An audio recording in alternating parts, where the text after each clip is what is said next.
Gulex Soliman ang malupit sa katotohanan. Yan po mga kabunyag, mga kababayan. Tama ba itong katwiran ni Senate President Tito Sotto tungkol po dito kay Bato? No? Dahil nga alam natin itong si Bato ay halos 3 linggo na po na absent. So hindi siya nagpapakita. Ibig sabihin hindi niya nagagawa ang kanyang trabaho. So syempre ang mga tao naghahanap na yan ay ang isang senador ay sinasahuran po yan ng taong bayan. 200,000 o 300,000 ang sahod po niyan. Pero hindi nga pumapasok sa trabaho tong si Bato.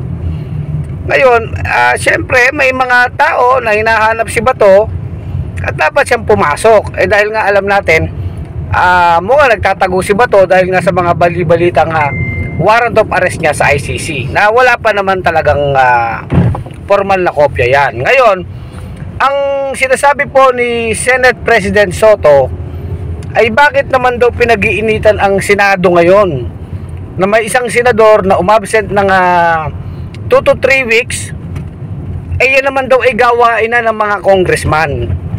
Yan po yung katwiran ni SP Sotto, no? Gawain naman daw yan ng mga congressman na matagal nang mga nangyayari yan sa Kongreso, na may mga absinero na mga congressman din. 2 to 3 weeks din uma-absent ang mga congressman, hindi naman daw naiimbestigahan. Bakit daw ngayon ay kay Bato ay pinag-iinitan itong Senado? Tingin ko po medyo dito sablay ang katwiran dito ni Tito Sotto. Hindi po ibig sabihin kasi, bakit po sablay ang ganyang katwiran? Hindi po ibig sabihin na yan ay ginagawa na ng mga congressman at dahil yan ay nakasanayan ng gawin niyang pag-absent na yan, ay ginagawa nila, ay gagawin din sa Senado. Tandaan po natin, ang mali ay mali. Hindi ibig sabihin nakasanayan na ng iba, ay i-apply na rito sa isa, at magiging tama na lang yan, dahil yan na ba ang nakasanayan? Yan po ay napaka maling katwiran mga kababayan, mga kabunyog. Kung hindi nag-iimbestiga ang House of Representatives sa mga tamad na mga congressman, hindi manawagan tayo ngayon na kahit yung mga congressman nag-a-absent na yan, hindi nagagawa ng kanilang trabaho, imbestigahan din. O di ba? Kaya bakit sinasabi ni Tito Sotto pinag-iinitan ang Senado? Hindi po sa pinag-iinitan, kundi nasa sentro lamang kay Bato yung issue na siya hinahanap ng mga tao, di ba? Hindi, yun po yung point doon. Yun po yung point doon. So medyo diyan, sablay po dito si SP Sotto diyan sa ganyang katwiran. O di, in the same way pala, kung sinasabi nating nagnanakaw yung mga congressman, wag na rin natin punahin kung nagnakaw ang mga senador. Mukhang mali yata yun. Ang pinaka tama dyan ay kung may mga maling ginagawa ang mga congressman man or mga senador o kahit sinong opisyal ng bayan, kung may mali, ay dapat yan punahin at itama yan. At kung pagnanakaw yan, di makulong sila. Ihabla sila sa hukuman at makulong itong mga kawatan. So ganun po dapat ang tamang lohika dyan.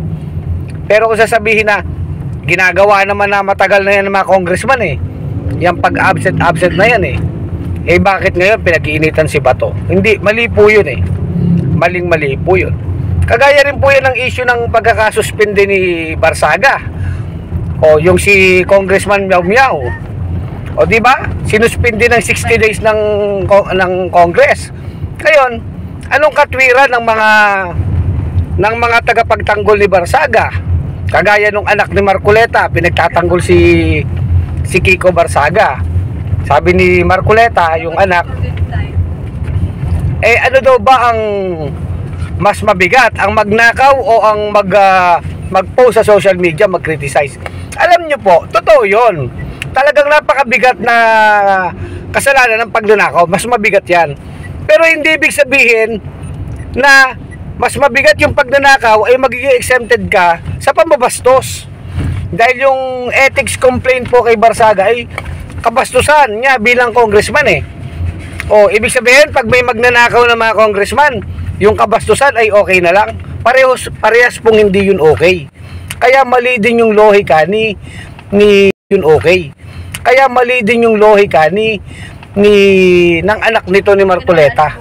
Maling-mali po yung lohika na yun. Ha, na laging naghahanap ng masisisi sa iba, samantalang yung kanyang sarili ay hindi sinisisi.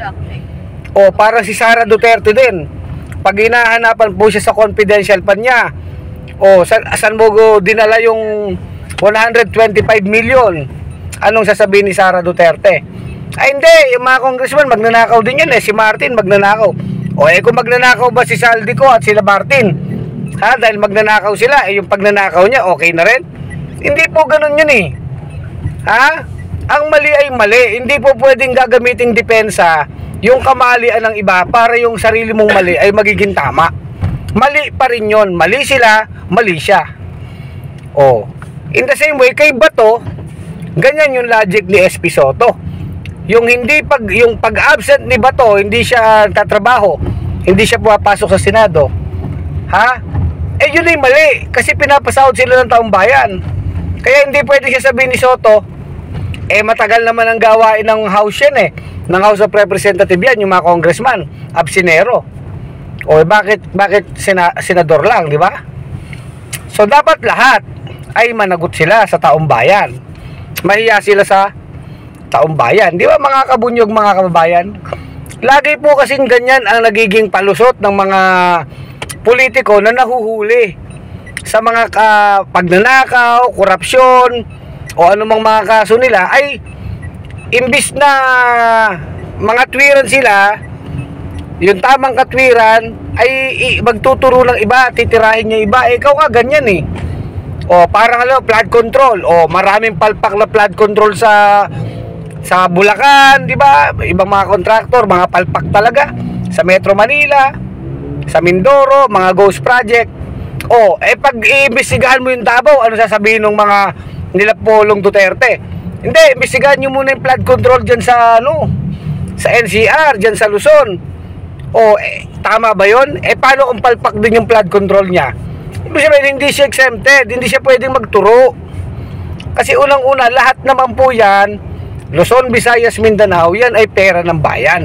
Sila bilang mga congressman or senador or DPWH official, sila ay pinapasahod ng taong bayan regardless kung nasan sila.